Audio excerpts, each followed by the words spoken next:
What is the difference between the finance track and the Sherpa track? I know many viewers will be wondering the use of the term Sherpa.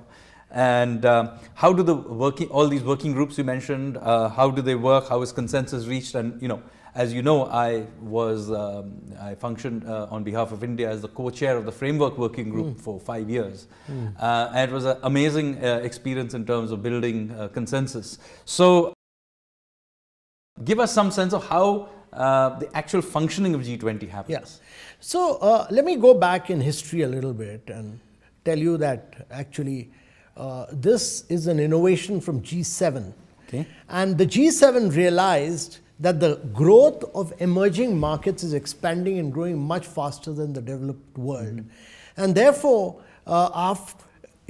many of the crises, if you look at it, the Russian financial crisis, the Mexican peso crisis, the Southeast Asian crisis, all these crises led to the G7 expanding the base to G20. And this was restricted originally to the finance minister and the central bank governors.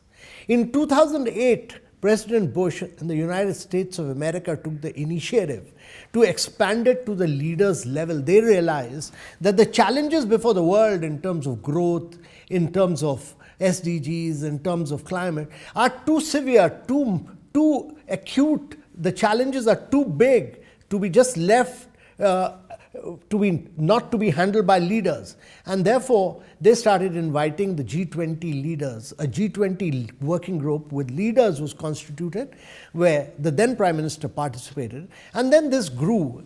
Now, the challenge was that G20 faced, many crises, but every time it has taken a bold, decisive action.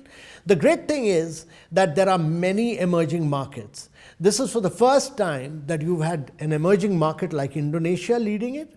And passing the baton on to us. And we pass on the baton to Brazil, and Brazil in turn passes on the baton to South Africa.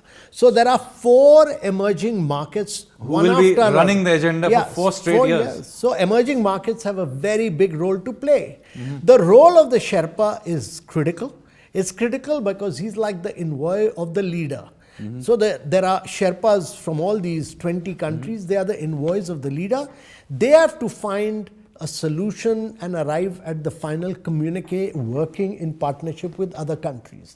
The Sherpa basically means that Sherpa takes the leader up to the summit, and therefore he has to take all the weight, all the conflict, all the Is that challenges. where the term comes from? That's it. All the challenges, all these issues, and find solutions so that all the leaders are then able to sit and find solutions to the challenges of the world. He's basically an envoy of the leader.